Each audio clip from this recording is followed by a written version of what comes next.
that and highlight some of our small businesses. So later in the program, we'll be handing out our awards for the family-owned small business, woman-owned small business, and we have co-recipients this year for the young entrepreneur. So looking forward to handing out those and learning more about those award winners later in the program.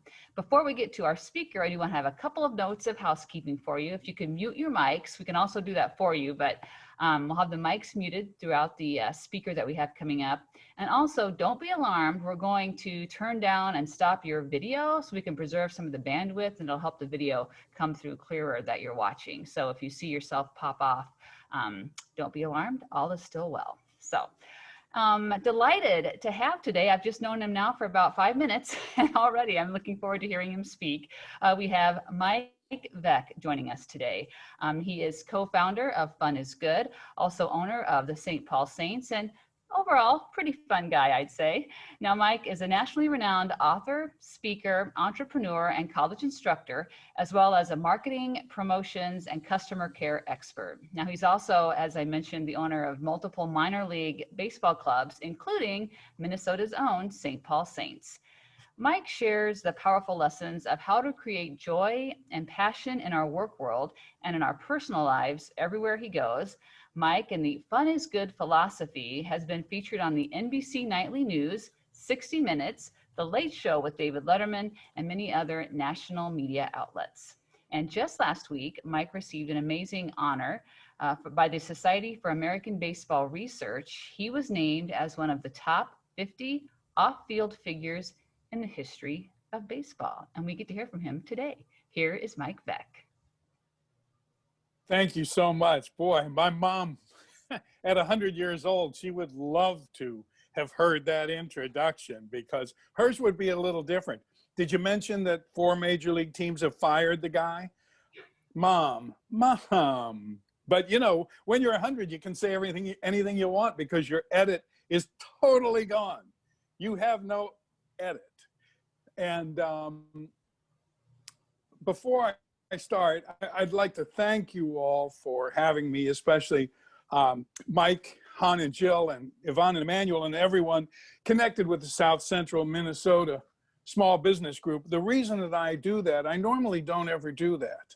I don't ever say that, but this is a group that is near and dear to my heart. I have lived my entire life as the owner of an advertising agency, as a self-employed musician, and of course in '91 when I came to Minnesota in November to start the Saints, I was beyond frightened, which is what unites all of us small business operators. If you haven't been, as soon as you talk to somebody who owns a business and they've never been frightened, get away from them because it's not true. You know, you're thinking to yourself, how am I going to make payroll in 4 days? Or I don't understand the first thing about this advertising that I'm supposed to do through social media. And so today I'm just going to make some observations, but I am thrilled because the St. Paul Saints are a small business. The Minnesota Twins are a $1 billion entity. And we have to compete in that kind of a world.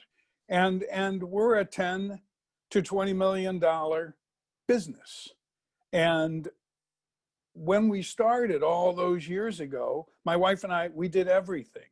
And she read the paper to tell me what a moron I was that day, because every day somebody would say, this will never work 10 miles from the Metrodome back then. So every day we have to figure out what to do. We have to do the advertising. We have to figure out our accounting methods.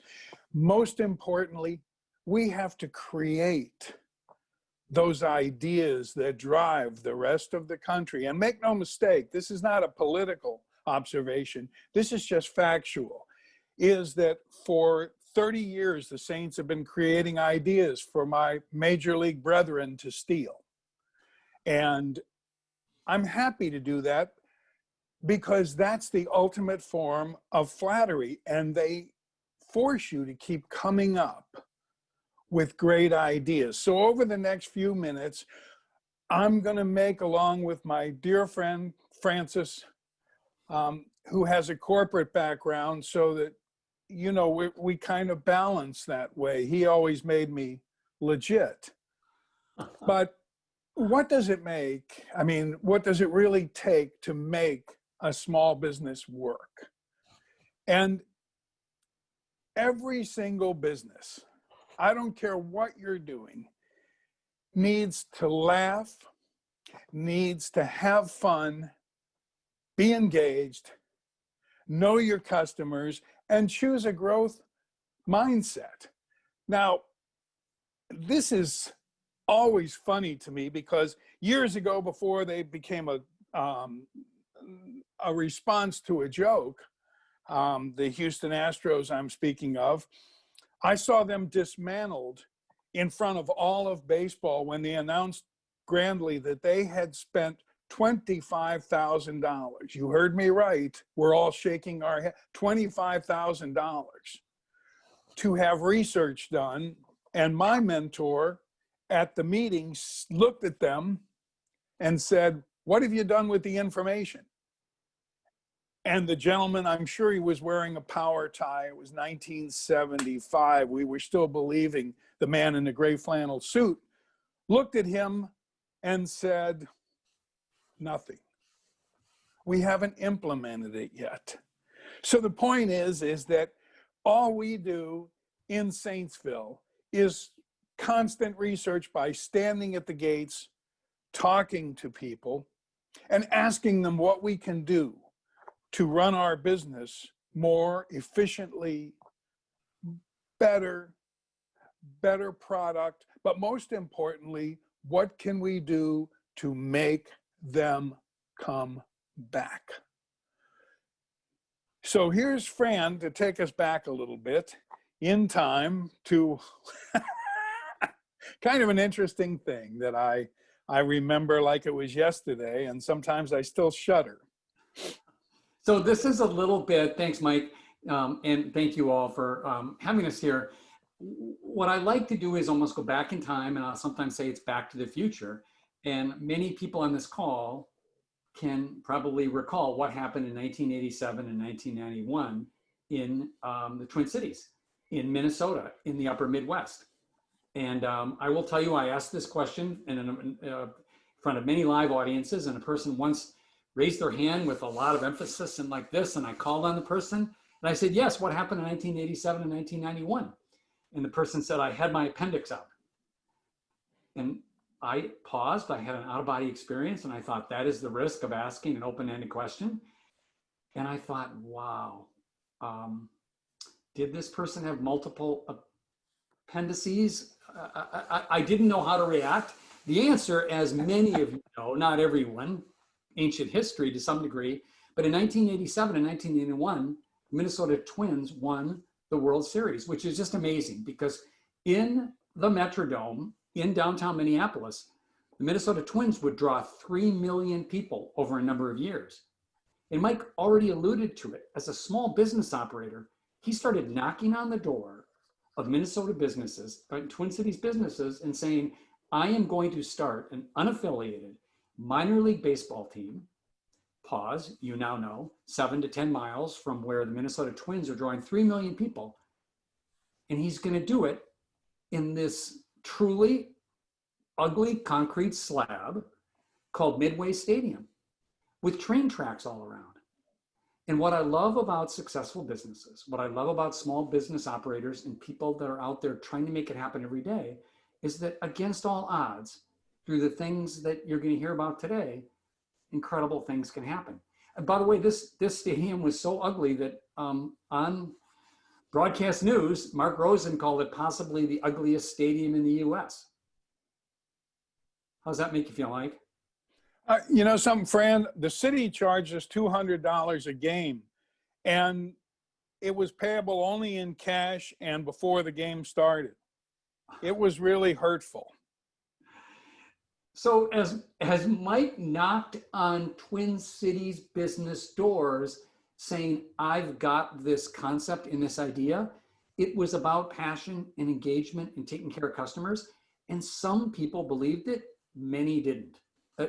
Truly, this was a example of a time when people started to see that vision. Well, what's beautiful is that in the midst of all this, magic ended up happening. Those of you that might have seen a Saints game shortly after they started, or even as recently as last summer in the midst of a pandemic, and we'll chat a little bit about how that all took place, but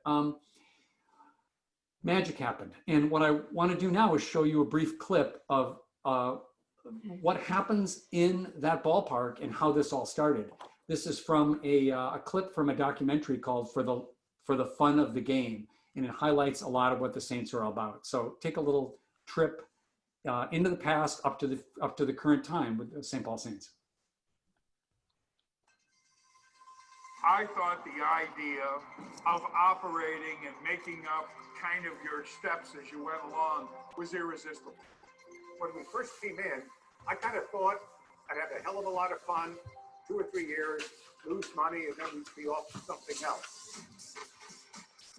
The Wharton School of Business should do a profile on the St. Paul Saints and find out how they did it, why they are so successful, because they broke every rule in every business book, but they got it done because they care about the customer.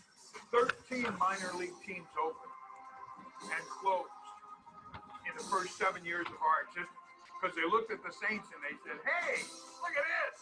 These guys must be making money. It's easy. Let's open a team. Because they opened and they thought it was about the money. They thought it was about the notoriety. They didn't really get that it was about the joy, the fans, and the fun. The Saints sort of got before everybody else that there better be something other than the ball game. I always thought the Saints were a near perfect combination of those two things, where it was come here, have a blast, it's laid back, it's fun, it's inexpensive, the food's great, the weather's great, there's no roof, and yet at the same time, the guys on the field are playing to win. You had a chance to play 12 years in the Major Leagues, and win a World Series, and, so on. But it all starts with St. Paul, and the Saints. So without them, like I said, I would be. This place it's something else, and it's because it's based on love for the people who come there. Except for your own child's 2-ball game.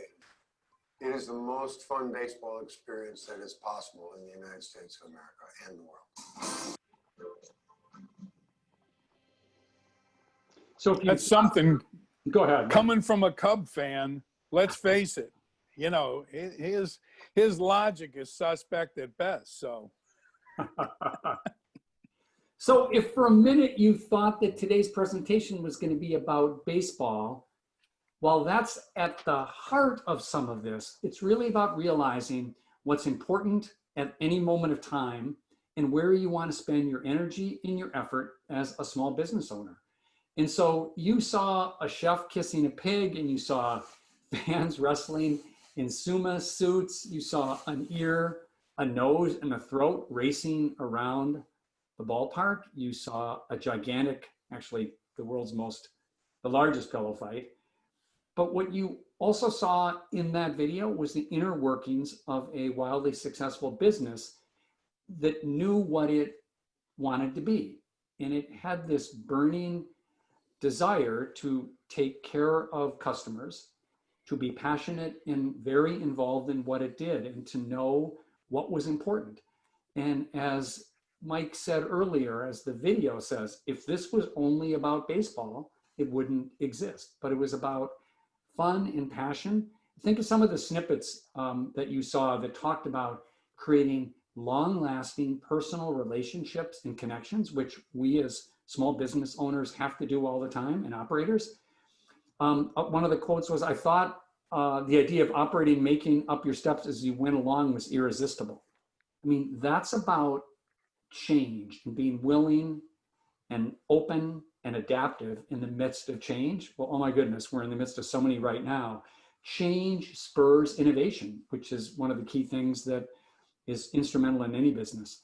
I love the phrase, or excuse me, the quote that Joe Schmidt, broadcaster, says. He says, the Wharton School of Business should do a profile on the St. Paul Saints because they broke every rule in the business book, but got it done because they took care of the customer.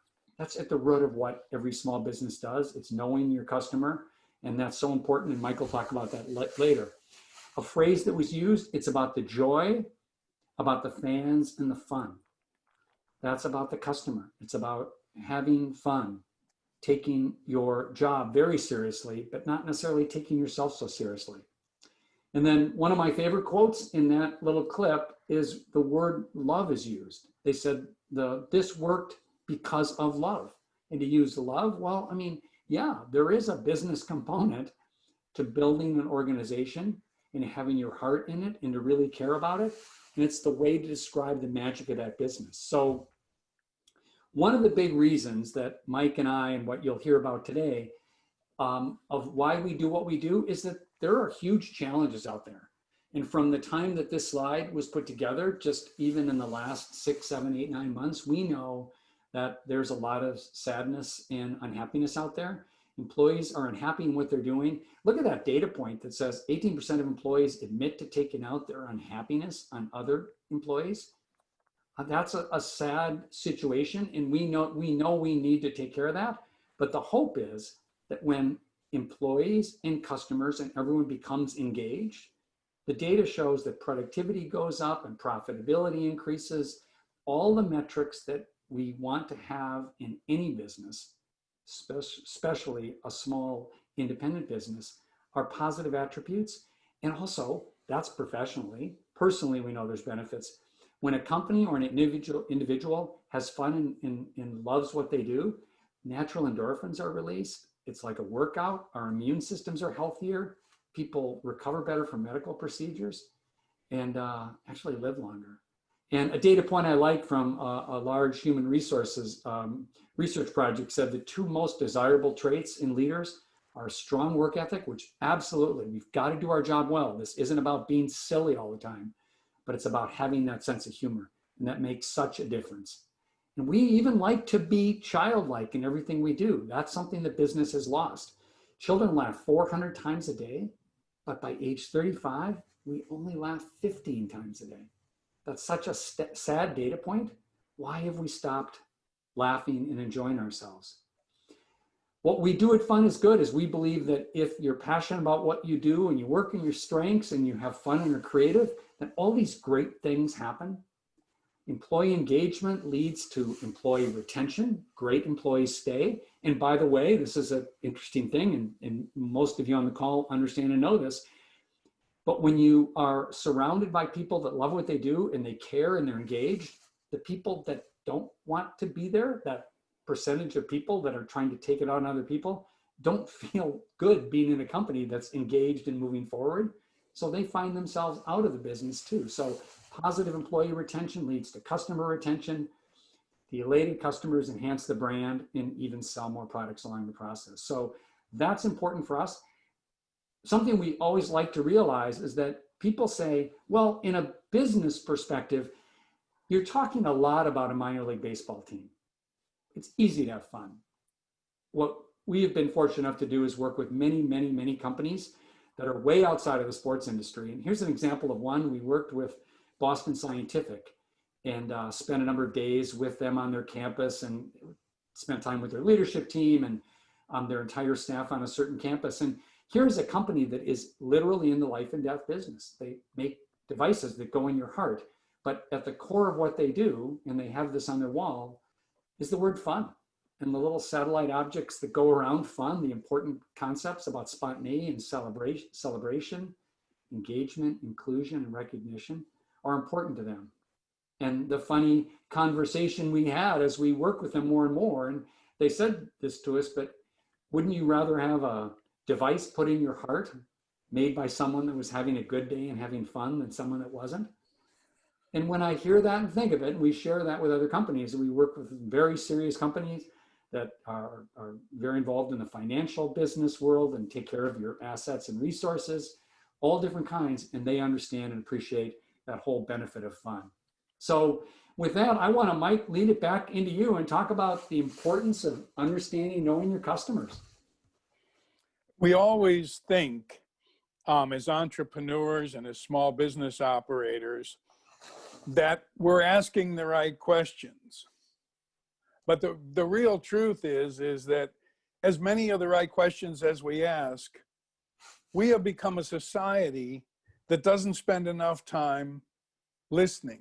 Nothing has been more certain during this very uneasy time with the pandemic and the social upheavals that we need to listen. But small business operators have a leg up because they have been listening. They have to listen because we can't hide anywhere. So by knowing your customers, when we're standing at the gates taking tickets, we're asking them questions, we're listening, we show them respect because the owners of the ball club, in this case, are right in your face. They're right out front. And obviously the learning and the communicating is terribly important, but based on your employees. How well do you know your employees? It always makes me laugh. People come to CHS Field to a Saints game and they go, gosh, it feels so good in here. It seems like your folks really like one another. And is that teed up? Because they do. And your customers will know that. It's up to you to cultivate a culture that really addresses three elements that all fall under this umbrella. And that is, I take my work very seriously. When the pandemic came, we created a protocol that was used around the world. If that sounds like I'm being a little bit, hyperbolic, I am. Because I want to make the point that the small, insignificant St. Paul Saints created a protocol that was used all over the world. So you take your work seriously, just not yourself. And when you deal with visual beauty and you're having fun, it reduces stress. And I encourage all of my folks, for example, Tom Whaley, a lawyer, saw the light. Tom's been with me 28 years. Derek Scherer, our general manager, has been with me 30 years. Chris Schwab, our assistant general manager, 15 years. So when they join the company, this is the drill. I ask them what they're passionate about. I tell them that we are dedicated to having fun. If Bill Murray's a quarter owner, then you know that we're going to have some real joy throughout the organization. We are dedicated to creativity. That's the single most important element that the Saints bring, because through that creativity comes innovation, and innovation leads to income. You do that, I think, by promoting, which we do heavily, by understanding your media, and most importantly, knowing your customer, and knowing, more importantly, the community. We have contributed to 2,000 different charities, 501c3s over the last 4 or 5 years. And that's really an integral part of our business. And of course, all of this sits with change. The story I will tell you that I just can't believe I'm saying this is that in 1991, my wife said to me, you got to come up with a plan. And I said, I don't want to write anything down. And she said, you have to. And I said, why? And she said, people are frightened. And I said, what do you mean? And she said, if you write it down, they might think you know what you're doing. And I said, well, that will expose me. And so I sat down. We didn't have a computer. We had a typewriter. It wasn't even a Select. I don't think it was electric. And I typed out, fun is good. I was exhausted. I didn't do anything for another couple of hours. I just sat there and looked at this wonderful 3-word sentence that I'd stolen from Dr. Seuss. It only appears in Dr. Seuss once, so I went to a great deal of trouble to steal it because most people miss it. Now fast forward to this pandemic, and I say to you, what is going to work better when we return to CHS Field than fun is good? When we went up against the Twins and they built a brand new ballpark, people said, you'll be out of business in no time. And they said, what are you going to do to combat? And I said, well, we can't combat the greatest baseball played in the world. It's played in 30 emporiums, and the Twins happen to be practitioners. And we can't compete. If you want to see the best baseball in the world, you have to go to Target Field, or before that, the Metrodome, to see the Twins play. But if you want to have fun, and you want affordable fun, and you want joy, then I think you have to come to CHS. And I know that it sounds strange, but people frequent companies where they know that people stand for something. We haven't changed Fun is Good in almost 30 years. Now, did I know that it was going to be more important? Obviously not. I had no idea. But here's an example, if I can. This is a call that Bill and I got a while ago, and Guy Fieri, a TV personality, but a great chef, he was trying to raise money. Bill and I have several restaurants in the Charleston area. Oh boy, I wish, well, that's another story, but they've been a lot of fun. And we needed to raise money for all the people who work in the restaurant business.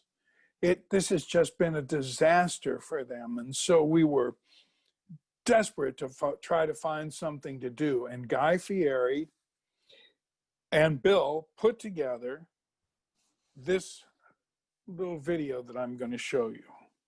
Please. Guy Fieri and Bill Murray both have sons in the restaurant business, and now they're going head to head and see who can make the perfect nachos. The dads are going to be there, of course, for the entertainment. Shaq and actor Terry Crews are going to be the judges. The competition meant to raise money for struggling restaurant workers. Fieri has already raised more than $20 million through his partnership with the National Restaurant Association.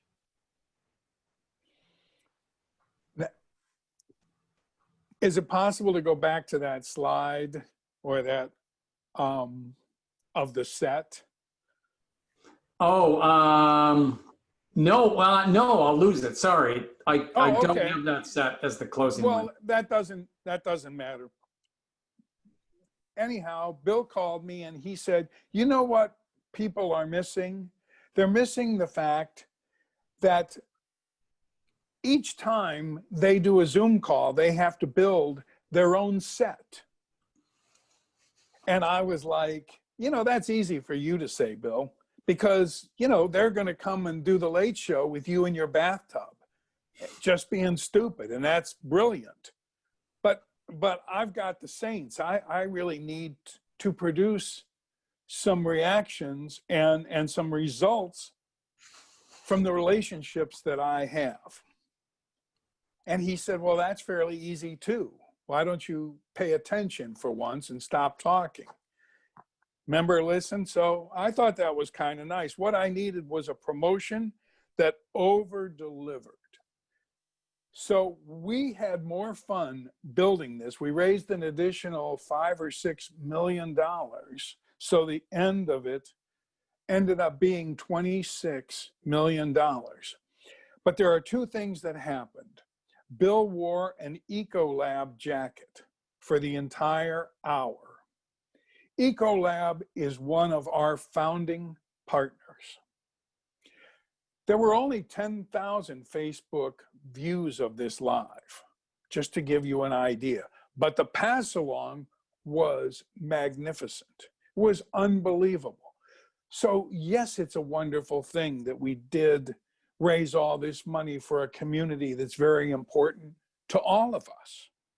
But it's the little nuances that went a long way. Ecolab was the second customer that I went to when we were going to build CHS Field. And I asked them to put up some seed money. The total cost was $63 million. And the Saints put $15 million in from advertising sales. The city put $15 million in the form of egress and parking and underground piping. And we used the top of the Gillette building, knocked that down, and then used the Gillette building as the foundation for CHS, which, by the way, was designed because there's an entrepreneurial award today for all women companies. And by the way, the first GM in Major League history, Kim Hangs, and that's wonderful, but the first woman to play professionally in all of baseball, played for the Saints, the first female broadcaster, and the first woman's coach. So this is a time that's upon us. And you have to utilize all those. So you set up a set of your own. You wear logos of your best clients. You wear logos of potential clients. We stacked 100 cans of Bush beans. They had been a client and left me after 3 years. They signed a $5 million deal with all of minor league baseball and cut me out. I was heartbroken. And what did I do? I called up the vice president who made the decision, and I said, would you like to be on a set with Bill Murray and Guy Fieri? And he said, I think so. And I said, do you have 100 cans of Bush beans? You know, the label that was on my outfield wall in Charleston and St. Paul that you canceled? He said, yes, Mike, but you're getting close to unpleasant about this. I said, bring 100 cans down to Charleston. We're going to have some fun. We stacked all those up. We added tequila. We did all this wonderful thing for the community. But Bill taught me to build what I call a pandemic promotion. So every time you get on a Zoom call and you're thinking, oh, I can't, I have to wear my pants, I can't get presentable, wear a logo shirt. Take care of all the people who take care of you. Just have little things in the background and you'll be amazed at what it works. Ecolab was ecstatic. That's a company that, you know, the Saints are a rounding error for it. So over deliver. That's really important for small businesses. We don't overpromise, we over-deliver. And pandemic promoting takes the form of every little tchotchke we ever got and looked at and said, what is this for? I'll tell you what it's for. It's building a set.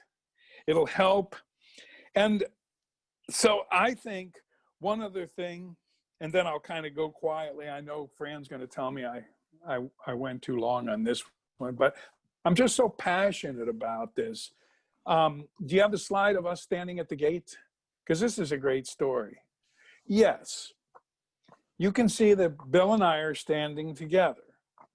And when we first go out there, we both have lines of 1,500 people. When people look up and see it's Bill, 1,500 people move from my line to his line. I have nobody, so I have time to make observations. And Fran and I were working for Newberry College in South Carolina. It's a small 1,000-student, very specialized school, and they were looking to raise funds for a new football field. And Fran said, well, you know, Mike and Bill stand at the gate and take tickets and talk to their customers, but it's really good for visibility. And Maury, Sharon's the president, looked at me and he looked at Fran and he said, Bill, Bill Murray's a movie star. And I said, you're the president of the college. And in Newberry, you're a superstar.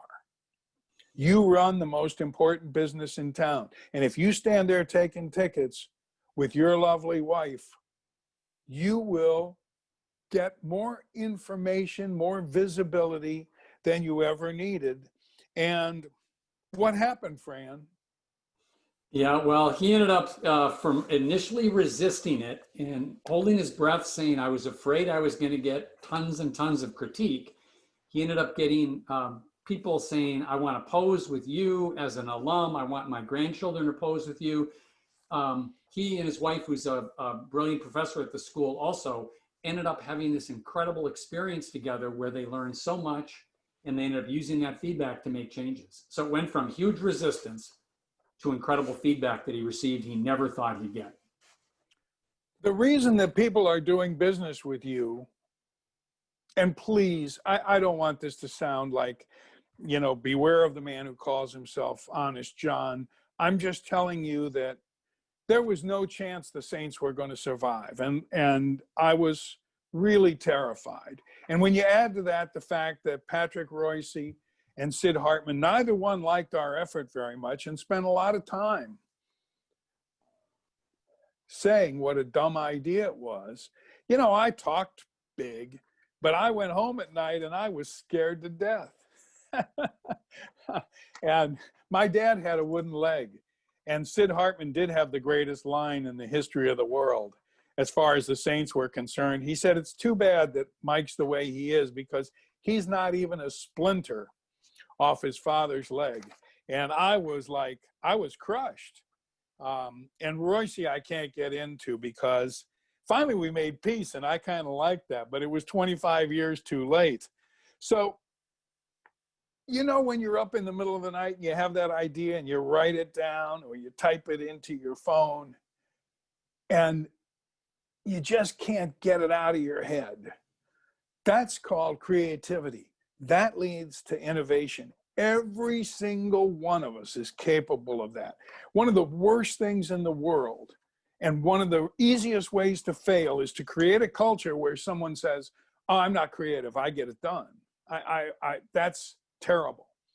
Everybody has to be a creator. Some people, it's more apparent than others. Some people are just have idea after idea after idea. Bill's like that. You know, and you have to have somebody follow him around, because he has 267 ideas that go off into the ionosphere. I, on the other hand, you know, wake up in the middle of the night and think I've had a bad dream. But I write it down because my mother and father taught me to always make notes. The second thing was, if you fail at something, it's not the end of the world. If the Saints do a bad promotion and it bombs, I failed. If we draw 9,000 people, we had a huge success. Leadership roles, people watch by how you present. Anytime you can say, we had a wonderful run, that's the best thing you can do for your business. And the second thing is, if you try something and it doesn't work, don't necessarily write it off, because in I don't know what year it was, 99 or 2000, we had a pillow fight at Midway Stadium. It was an unmitigated disaster. Nobody heard about it. It happened after the game. So a lot of you are already thinking, because you're smarter than me, you're thinking, after the game, 4 beers and they had a pillow fight. I bet that didn't go well. Well, you would be right. So we're sitting in a meeting years later, and Sierra Bailey, I think one of the astounding promotion people, she's the best in all of baseball as far as I'm concerned. She says, Mike, we're going to have a pillow fight. And I said, Sierra, that was almost my undoing. And she goes, that's because you didn't do it right. And I looked at her and I said, okay, what was my mistake? She goes, after the game. That was really dumb. I said, thanks, Sierra. She said, we're going to do it in the third inning. And I'm going to show you a clip from how successful this was. She just rubbed my nose in it. Minnesota has just set a Guinness World Record for the largest pillow fight. 3, 2, 1, go! Actor Stephen Baldwin got the feathers flying at the end of the second inning at tonight's St. Paul Saints game. 6,200 people turned out for the pillow fight. That beats the old record of 4,200 participants at a pillow fight in South Dakota last year. That video's awesome. It's great. That was Yeah, fantastic. good time. That would. Ladies and gentlemen, you have to remember that the Twins get covered simply for being the Twins. We have to create every bit of coverage. Nobody woke up this morning and said, I wonder how those St. Paul Saints are doing. That's a beautiful shot, by the way, of what I think is the real brilliance of CHS Field. And Julie Snow designed it, a Minnesota architect of now, I think, world renowned. She went from this to doing a soccer stadium in St. Louis, but she was mentored by, obviously, someone who was mentored by Frank Lloyd Wright. You can see the wonderful use of angles. What you can't see are the cedar planks underneath. It's a very thoughtful design. Nobody liked it on paper except 3 of us. And when we built it, they loved it. You know, John Kennedy said, success has a lot of parents. Failure, however, is an orphan. So before we could build this, we had to go into Lower Town. We had to talk to people in the neighborhood, especially the farmers market. Any of you who are Minnesotans know that Midway was the home for many years of the high school tournament. People up in the Iron Range still haven't heard of the Saints, as much as that wounds me, but they know the high school tournament. But what people don't realize is that every year in May, 30 years later, the Saints leave town on the longest road trip, 10 days, so that they can play the high school tournament. Why? Because long after the Saints are gone, this high school tournament will endure. And that said to our fan base and people throughout the Twin Cities and Minnesota, hey, these guys don't think they're the be-all and end-all. The St. Paul Farmers Market opposed us coming. Remember, the Twins had said, maybe we'll build down in Lower Town. And people were freaked. They didn't want 37,000 people. So when we went in, we had to re-educate people that it was going to be 7,500, that it would be good for the 400 artists that lived there, and it would be good for the businesses, and it would help form a coalition with other businesses and rejuvenate. The St. Paul Farmers Market's very influential. They didn't like it. They said, we can't afford to have all our parking taken. I said, what do you need? They go, we are finished totally by 3 o'clock. And you play games at 1. I said, not anymore. We play games at 5.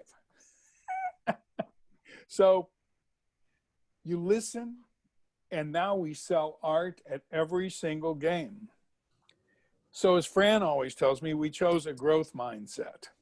Yeah, that's so important. It's the big difference here is that entrepreneurs, small business, look at the world with that slight little twist and pivot. And while a fixed mindset is saying that's just the way it is, that's not reality. The world is filled with change. Any new business is got to be laced with that need for change. But the growth mindset gets up in the morning and says, I'm going to look at the world as possibilities. I have the opportunity to influence what goes around and happens to me. I can make a difference. And a really neat way to look at it is, and you know, we'll come up to this slide a couple more times. Mike's going to pick a couple topics here and share, but just look at that. A fixed mindset looks at success of others and is threatened by it. Whereas a growth mindset, and you've heard this already a number of times with Mike, I'm at the bottom of the page here. A growth mindset looks at the success of others and says, what can I learn from it? I'm not intimidated by it. I don't fear the success of others. I actually encourage it, hope it happens, because that can inspire me and lead to more success. That's rampant throughout all the successful businesses we've had a chance to both work with and interact with, like the St. Paul Saints in this case, but also so many other ones we've had the pleasure and privilege of working with. Mike, what resonates with you on one of these? And well, I mean, as I mentioned after the very nice introduction that I didn't deserve, I mentioned the 4 times I've been fired by major league teams. And a fixed mindset is this is where Major League Baseball is. They need to look smart in every situation and improve myself over and over again and never fail. Well, in 2019, it seems so long ago, we won a championship, the first in 15 years. That was really important. But you look at that, look smart in every situation, or stretch myself, take risks, and learn. So Sean Aronson, our spectacular PR guy, came up with the idea of the world's shortest parade. Here we go. Getting a Humility. isn't easy. Most take months to organize and plan, to manage traffic, and to get the word out for people to show up. Heard it on the news that they were going to be having a parade. But when the parade only lasts a minute and only goes 1 block, Wish it was a little bigger. and you've got fans like these, It's just fun. apparently all it takes is a tweet. We talked about this idea of posting it on Twitter that we were going to have a 1 block, 1 minute parade, and our GM said sure, and it was a total joke. A joke, St. Paul Saints media relations manager Sean Aronson tweeted out Sunday night after the team won its first championship title in 15 years. Some people got it, seeing the humor in a 1 minute, 1 block parade. Others simply replied, "When do I show up?" Either they missed the joke or they thought it was funny enough that they wanted us to do it. So they did. Not knowing how many would show up with only a few hours' notice. They expected maybe a dozen. But when they turned onto Broadway, there were hundreds. Surprising players, coaches, and even the GM. I don't really know what to say because I had no idea y'all would be here. I guess it's like they say in baseball, if you tweet it, they will come. In St. Paul, Gordon Severson, Carol 11 News. Every single idea that a small business operator has to be thought of in terms of what attention can we garner from it? What attention can we get? Every idea the Saints have has to have a media piece to it. In this case, it was just a social media thing. You know, the Lynx, they deserve a long parade. The Vikings, the Twins, think about it. The Gophers, but not the Saints. This is true humility, and people understand. Yes, are we making fun of ourselves? Absolutely. And are we trying to get attention? Of course we are. I love that. People go, we don't have tremendous advertising budgets, so we have to have ideas. Back to the mindset. Look at challenges. Avoid challenges, get defensive or give up easily or embrace it. I'm not happy to tell you this, but it's the truth. Before the season started, or didn't start in this case, I called Chris Schwab and I said, oh, let's cancel all our orders. He goes, too late, Mike. We have bobbleheads, we got shirts, we got bobbleheads, shirts. Did I mention bobbleheads? I'm like, boy, what are we going to do? And I said, let's invite everybody like we're having opening day. And Sierra, once again, said, no opening day. So we're embracing, this challenge. We're going to persist. We invite everybody to come out to the ballpark and drive by, pick up a couple of coupons, pick up a couple of hot dogs, pick up a shirt, pick up a bobblehead. Please take 3. And here's what happened. No baseball? No problem. In true St. Paul Saints fashion, they turned what should have been their home opener into a celebration of its own. But as you know, there is no baseball. So the Saints have put this together. It's just the Saints kind of thing to try and have some fun out of, make light of this difficult situation. Fans celebrated tonight's opener by heading up to CHS Field for a t-shirt and hot dogs. The season is postponed until July. They just capped the night with live fireworks, which we will show you later on in the show. A lot of people showed up. Traffic was backed up to the Intercontinental Hotel on Kellogg. We had 250 people, spatially distanced properly. It turned out to be a huge success, and we got coverage by making fun of ourselves, by trying to do something, and every one of us is going to be the recipient of this pent-up demand. So all of the ideas that you have, all of the new business pitches that you're going to make, I just recommend that you do it with fun and laughter. And this, for everyone who says people don't listen to small businesses, I'm too small to do that, we came up with this 13-point COVID readiness plan. It was used all over the world, as I mentioned. I couldn't be more proud of my folks for putting this together. We divided a 7,200 seat ballpark into pods. There were 6 entrances, 6 concession stands, 6 restrooms, and they were using it as far away as France. And Major League Baseball has used this. In other words, we impacted our business from the lowly independent team, St. Paul Saints. And this I like to close with to show you what passion will do. Some of you may know, most of you probably don't remember, but Darryl Strawberry came and played for the Saints after he walked away from a $20 million contract with the LA team. Tommy Lasorda and he did not get along. He had an addiction problem, but mostly his real problem was he just didn't like baseball anymore. Now, the guy on the left, as you look at the photograph of Darryl Strawberry, is Dave Stevens, a thalidomide baby who was born with no legs. And when Darryl first came to me and to the Saints, he walked in the office one day and he said, what are the rules? You got to have rules. And I said, yeah, we're going to drug test you unannounced. We're not going to wink at you. We're going to do it at great expense to us, but also to the team that we sell you to, because he was on his way to hitting 18 home runs in 29 games. I said, all you have to do is drug test regularly and sign every autograph that every kid ever asks you for, because this is their ballpark and this is their team.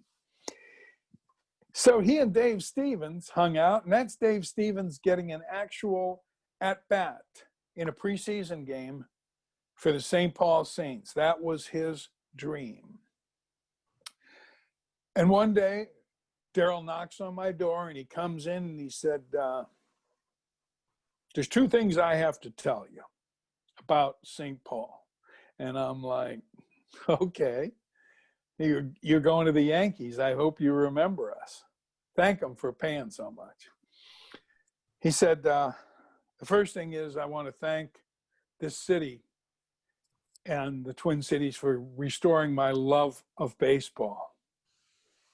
And I said, yeah, it's a wonderful game and not everybody plays as well as you do.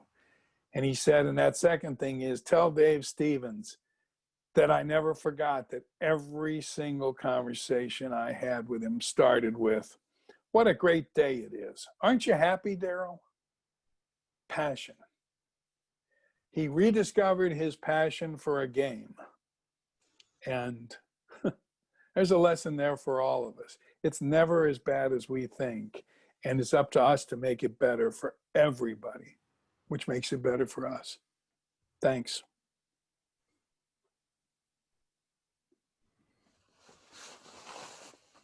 This is where the adults tell me I ran too long. I'm No, sorry, Fran. Time for Q&A. That's great. I ran 4 minutes over. I'm very talky.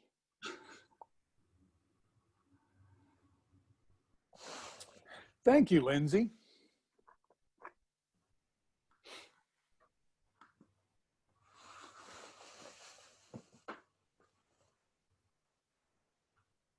Hey, Brian McDonald, Saints fan, thank you. So if there's any questions, please fire them through. Feel free. Anyone is welcome to moderate it in any way, but that's, yeah, love to hear any questions you've got. We wanted to at least allow a few minutes for that before the award ceremony. I'm kind of curious from your guys' standpoint, what's next for 2021 in the Saints as we kind of work through this pandemic? What's the other side going to look like from your guys' perspective? I think we're going to be subject to a half, 50% attendance. It's no secret that you know, the Twins utilize CHS for their taxi squad over the summer. So we picked up a lot of national recognition. But basically, I think we're going to end up using the spatially distanced and separate entrances and all the protocols that we established, plus some additional things that Ecolab's going to do. But I believe we're going to play. I think it may be a little bit delayed until they have the vaccines, but I think there's going to be tremendous pent-up demand for businesses. And that's what I think we all have to be ready for. My question came up about your work with an ad agency in the past. Can you share anything about that? What you learned or what came out of that? Yes. So much of what I try to impart or what I talk about came from my 7 years in advertising. Whenever I get fired in baseball, I retreat to advertising, and a lot of people are very dismissive of advertising. And that just makes me crazy, because I think some of the most intellectually stimulating people come out of advertising, because in the morning they sell bonds, at noon they're selling baseball, and in the afternoon they're selling banking. And you know, they came out with a survey in the mid 80s or the early 90s that said that advertising people were less trustworthy than people who sold used cars. And I was just outraged. So I was a client for years, first with the White Sox and then with Dania Highlight. And I went to the other side, and I learned to write copy, and I learned I had a tremendous mentor in Jerry Wexler, who taught me to write. And then my wife, who collects art, taught me to think visually, because I had always been an auditory guy. And when I came to St. Paul, all of the things that I utilized, I'd learned from the agency. Being in the agency made me a better client, because I understood what advertising agencies had to go through to create this product for us. And I was a much kinder, gentler client. And I think that's important. And there was another question, Mike, I saw in chat asking if the Saints are going to affiliate with a major league team. Well, let me just put it this way, Lisa. The adults have put a gag order on me, so I have to say no comment. Okay. It's the first time in my 40-year career, but we're dealing with Major League Baseball. Understood. And here's one that says, what's one thing you wish you would have, oh wait, just disappeared. Let me click on it here. What is one thing you wish you would have focused on more during your startup process with the St. Paul Saints? Well, that must be somebody who knows me. That's a great question. You want to talk about a hole in the game. Let me just answer that by saying the NFL has made more money on their efforts to market to women by designing actual things that women, who obviously have much better taste than we do, than men do, would buy. And when I opened in St. Paul, I did not have anybody who had a clue about tchotchkes, more importantly, shirts, more importantly, sweatshirts, because, you know, even a Chicago guy, I had no idea how cold it could get. Opening night, it was cold and rainy, and we still sold out. I mean, I was thrilled. I didn't sell a single sweatshirt. So what I wish I had recognized was how important merchandise was. It was really important, and I didn't get that. Big hole. Every fan that comes in will spend $1 plus on merchandise. So you can do the math yourself. It was really dumb. All right. Well, any secrets in attracting and hiring fun and passionate talent? Yes. After you do something crazy, or you do something that gets a little attention, you use that to spread the word. Inclusion has been something that's was drilled. My dad signed the first African American to play in the American League. My mother was the first female PR guy back when they were all guys for the Ice Capades. She understood how to cut a deal in 4 cities at the same time. So I had these great role models. So inclusion just came naturally. So all of these firsts, you know, the first blind announcer and all of the things that our group has been responsible for really comes from the idea that you just get a better product when you include everybody in the process. And once the word gets out, you know, you only need an alter ego. Somebody, never hire people who are, I hired Dave Dombrowski. Dave Dombrowski was the general manager for 3 or 4 major league teams, won 2 world championships. He and I couldn't be more different. My mother wishes Dave Dombrowski were her son. Look at all he's done.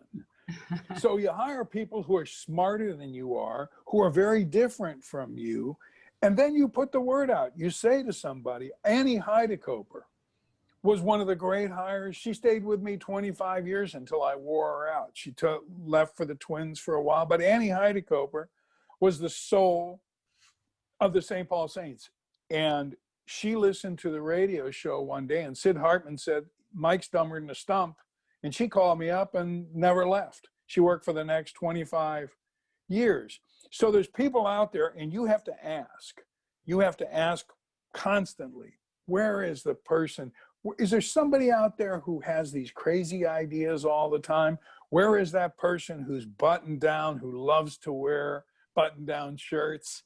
And, you know, because you got to have somebody to deal with the bankers. Can you imagine what that's like for me? I go in and the bankers freeze, except for Dan Stoltz from Spire. Okay, well, Mike Veeck, thank you so much for your time today. I think we all agree that was an hour well spent, very insightful and fun, and it was delightful to hear from you and Fran today. So thank you very much. Virtual applause from everyone, I think.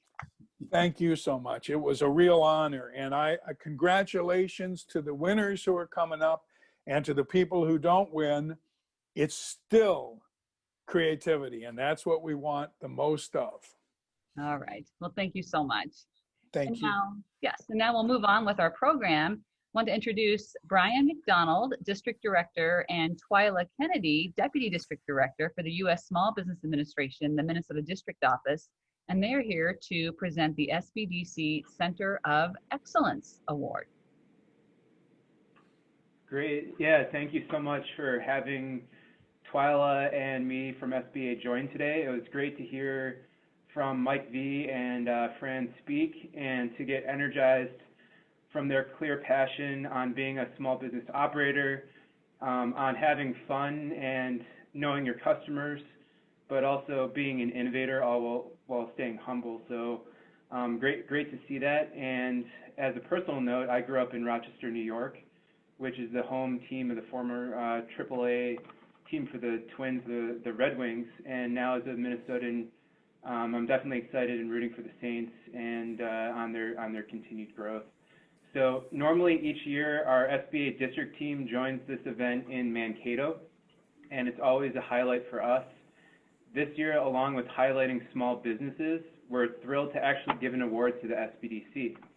So with that, I'm happy to provide the SBDC at Minnesota State University Mankato, which is part of the Center of Innovation and Entrepreneurship with the 2020 Center of Excellence Award. And the state of Minnesota DEED nominated the SBDC Mankato for the award based on their success and contributions. And during Small Business Week, we at the SBA for the last 60 years have honored the work of our small businesses and our partners who help our local communities. So I'm excited to present this award today to a stellar team whose efforts make a huge difference to many small businesses. And each year they provide long-term counseling to over several hundred, up to thousands of small businesses, They assist in creating dozens of new businesses, and they enable over tens of millions of dollars in capital to the businesses that they work in. So on behalf of the SBA, I would like to say congratulations and thank you guys for what you're doing. And there Mike has the award. Yes, Mike. And Thank you, Brian. did you guys Really get the appreciate award you guys got the award in the mail, right? Yep, we did. It's right there. Thank Okay, you very much. awesome. I just want to emphasize, I love the fact that you said team, because this is a team. We have a great host here at Minnesota State University Mankato. My great colleague Jill is with us. We also have affiliations with the Workforce Professional Education Program downstairs, and I also have some great bunch of consultants who are online today. So we really appreciate this, and also our relationship with the SBA Minnesota District Office, and of course DEED and Minnesota SBDC as well. So thank you for the honor. Yes, and thank you, Brian and Twyla, for joining us today. We appreciate that. Okay, now everyone, let's get on with the South Central Minnesota Small Business Awards. And we're going to start with the Family-Owned Small Business Award. And that is being awarded today. I feel like we should have a drum roll sound effect or something. Being awarded today to Abby Hughes and Suburban Furniture and Flooring, which is a family-owned small business in Waseca, Minnesota. It's been around for 61 years. So Abby, are you here today?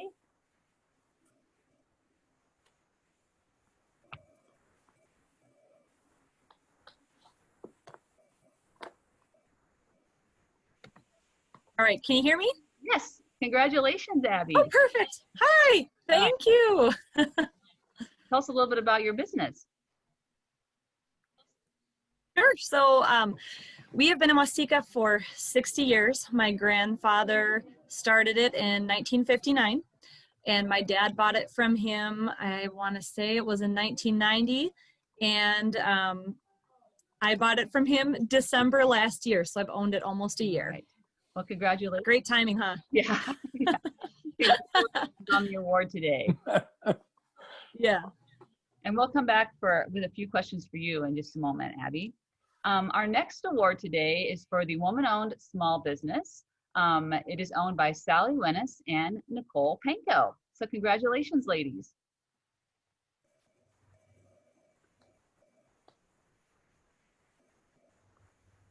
There we go. Hi, thank Hello. you. Are you want to tell us a little bit about Heat? Well, Yeah. We've been around just over 4 years. We are co-owners, and we are right here in Mankato behind Caribou. We have about 13 staff, and Sally's kind of the mastermind behind the salon in the day-to-day, and I'm not a stylist, so I'm not here every day. I kind of do the behind the scenes businessy type work. So we are a full service salon, and yeah, I don't know what else. We recently just did a little bit of a brand refresh and added a whole retail line, and really trying to stay afloat during these times. So been challenging. Yeah, thanks for joining us today, and congratulations again. Thank you. And this year we do have 2 recipients of our Young Entrepreneur Award. So we'll begin with Chelsea Hoffman, who owns Generations Boutique. Good afternoon, Chelsea. Hello, can you guys hear me? Yes. Okay, perfect. I can't do the video, but that's okay. Hi, thank you so much. I'm really honored for this. Just a little bit about Generations. We are a women's clothing boutique in St. Peter, Minnesota, and we offer small through 3X along with accessories and jewelry. And then during the holiday season, we do some gift items as well. We've been here since 2015 in the same location at the corner of Minnesota and Grace.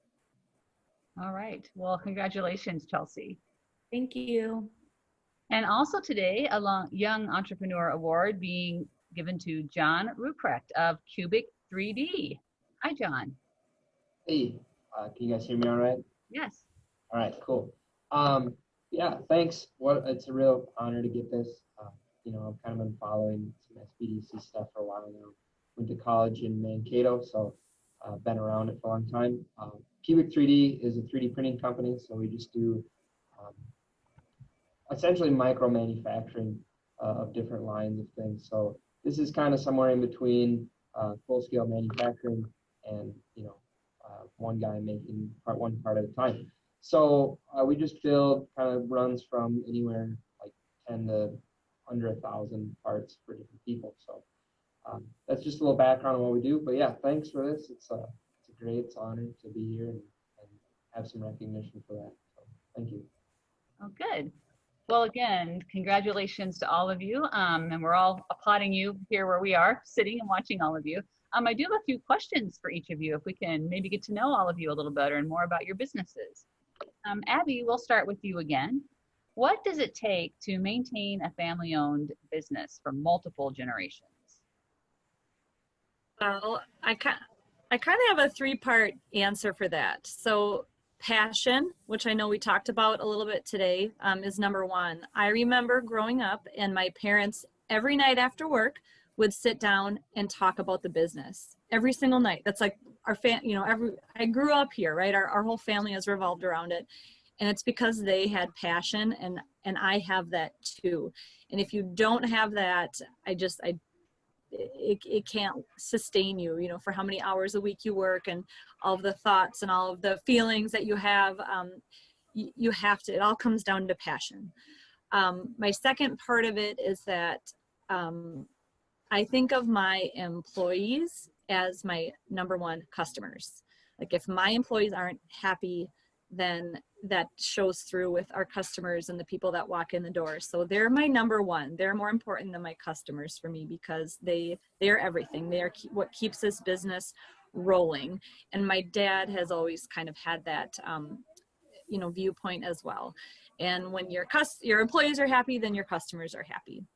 And then lastly, the third part would be the ability to adapt and change. We've always gone with, you can't ever use the excuse, you know, we've always done it this way. So this is why we need to keep doing it this way. You have to be able to adapt and change and try new things constantly because the business is always evolving and always be looking ahead to kind of what's next. Okay, great. Thank you, Abby. So Nicole and Sally, for you guys have been co-owners for a few years now and still friends, it looks like. Even you might still get along. So operating a business with another person, how does that work? Well, I'll start off because I'm going to scoot out. I literally have a client in my chair right now. So but it's about balance. It is. It's a balancing act, and that's the truth between the both of us. We balance things extremely well with each other. She is not a stylist and not here full time, like on site. She just certainly does more than full-time probably, behind the scenes. But because I'm here, her and I, we each have our lanes, and we stay in our lanes, and we are kind of the yin to the yang, like to each other. So she helps me stay focused, and I help. Who knows what I do, really? I'm just here every day. She runs the I run the day-to-day, day-to-day salon. manages the staff, and The nice thing is we really work well together, and and it's very apparent who does what, and we just keep it very, very balanced. Yeah, as Sally mentioned, staying in your lane probably helps Right. keep things moving along. very clear lines and not crossing lines like the lanes. So. But I want to thank everyone. I am going to screw out, so I'll let Nicole take over from here. But I know she can handle it. So thank you guys very much. I appreciate Congratulations. it. Thank you. Thanks, Nicole. Now for Chelsea and John, I might ask you two, if what advice would you give to a young person wanting to start a business? So advice, oh gosh, I would definitely have to say never give up. I know this is really kind of like cliche, maybe so to say, but really never give up, follow your dreams, and work your butt off, because it'll all be worth it. There's definitely ups and downs. Being your own boss is wonderful too. Never give up is going to be my biggest one. I'm going to say it right out, because long story short, when I first started, I went to the bank at the age of 19, and they denied me for, like my boutique loans and stuff like that. And I didn't give up. I wanted it so badly. I waited a couple years, did some more homework, did some more business planning with the help of Small Business Development Center, of course. And I never gave up. And here I am 5 years later with a business in St. Peter, and I love it. So that is going to be my number one point of advice. Awesome. Well, thank you so much, Chelsea. And John, what would you say? I don't know. I mean, this is something that I kind of think about a lot. How do we encourage other entrepreneurs to kind of join the game? One of the things, obviously, you need to be passionate about what you're doing. That's great. Obviously, I'm passionate about what I do. You need to know the market is a big one. Know what you're selling or who you're selling to. But in my mind, the biggest one for me is find people that encourage you to do better, and really don't listen to the people that kind of detract from that. Find yourself a good mentor. Small shout out for that. I mean, Yvonne in this meeting has been one of my mentors, or what I consider a mentor. She might think I just kind of talk at her and she's just listening to me, sort of, but she really does help a lot, so shout out to her. But yeah, find yourself at least one good mentor or multiple mentors. More is better. And then the big thing is just don't listen to people that tell you that you can't do it. Because usually when they say I can't do something, my response to that is just watch me do it. So for sure do that, and find the people that encourage you to do better and fulfill what you want to do. Go chase your dreams. And one question I might throw out to all of you, if anyone wants to jump in, is how you've had to pivot your business during COVID-19. It's been a weird year for everyone, and I'm sure a learning experience for everyone. So what are some pivots that you've all had to make? I can jump in because we kind of made a pretty big one. Like I briefly mentioned, we kind of went through a little refresh, I guess, with our brand, and slightly tweaked our name and added a whole retail component to our business that we didn't have before. And we didn't really have online sales, so we created a Shopify site, and we now have a loungewear line and lifestyle products, and just found ways to stay afloat if our doors couldn't be open. So it was a big undertaking for us. I know, Abby, that's kind of similar for you. You went online to sort of pivot during this time. Right. Prior to COVID, we didn't have any sort of a method for any online shopping. Our business model is so that we have certain products in the store, and when those sell, they're gone, and we bring in new products. And so we've never had enough of an inventory of like a specific thing to be able to put it online and have it make sense. And so we turned to social media and started doing a lot of Facebook Lives, which, I mean, I'm not a really great speaker, but you have to like get yourself out there and not care what anybody thinks. And we did tons of that and sold. That's really what kept us afloat for a few months. And it was perfect. We had a captive audience. Everybody was at home, and we'd come in, lock the doors, when we couldn't be open, and would do some videos. And I'd spend the whole rest of the day taking orders, sending online payments, just trying to keep up with those. And people would do curbside pickup.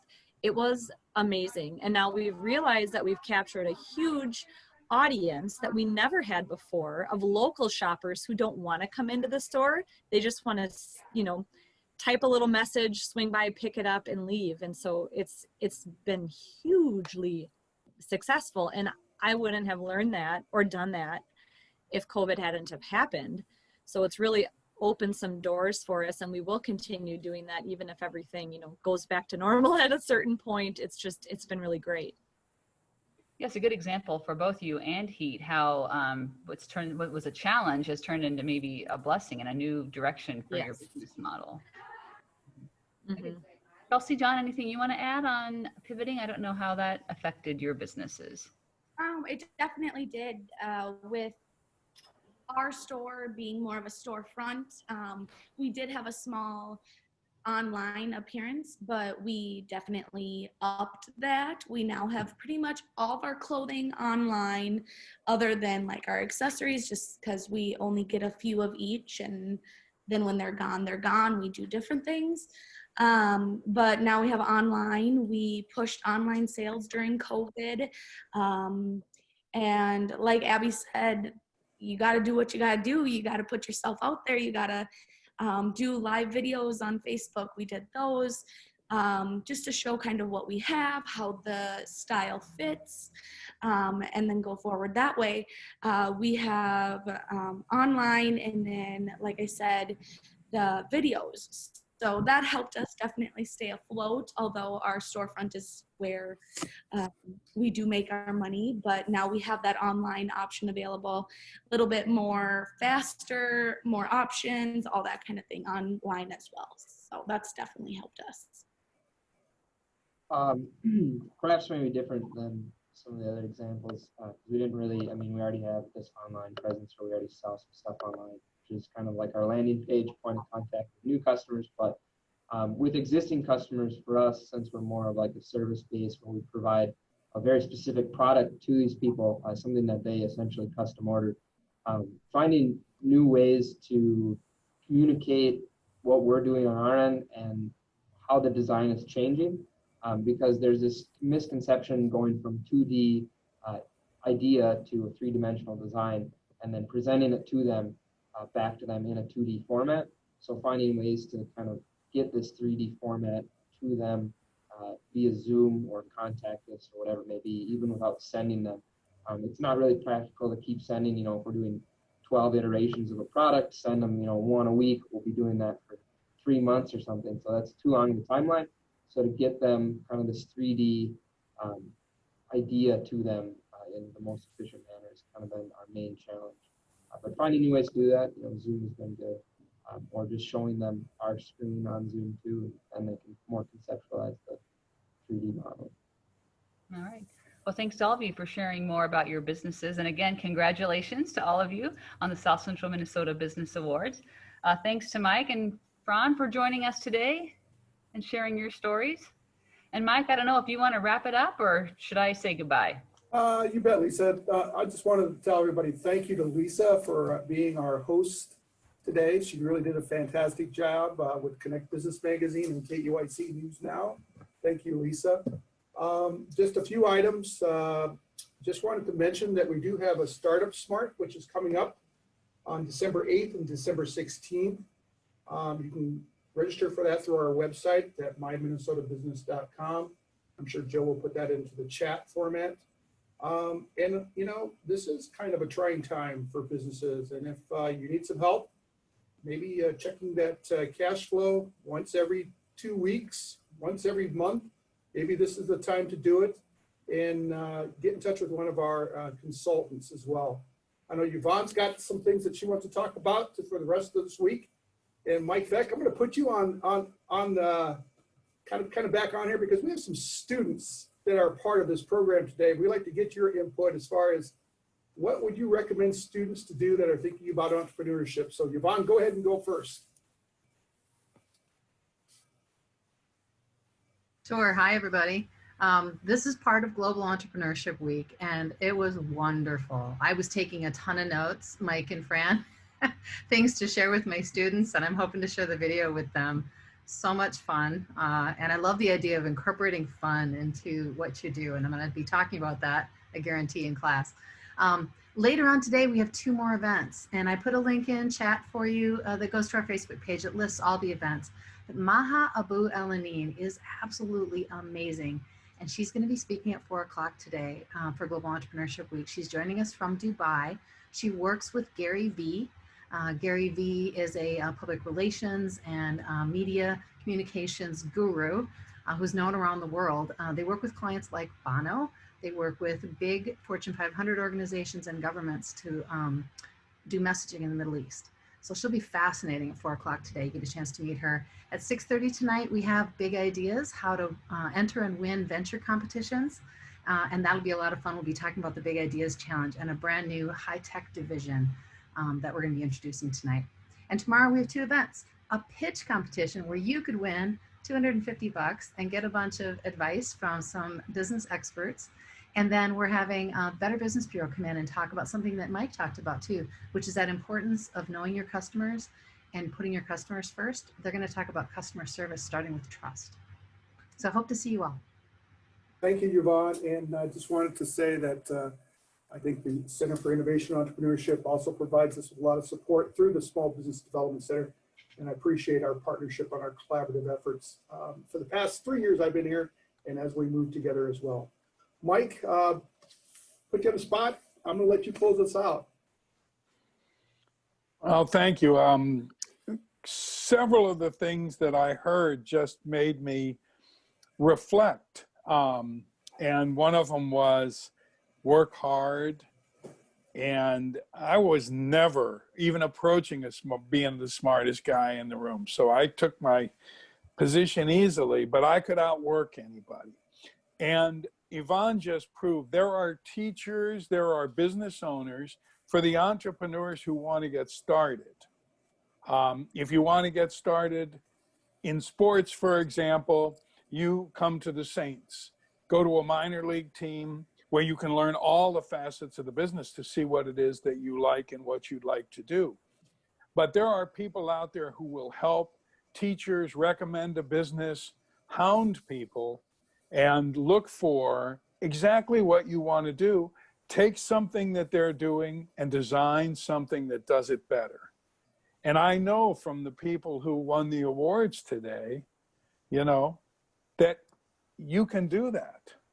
To imagine, I mean, the salon having to change midway through and deal with the disruption.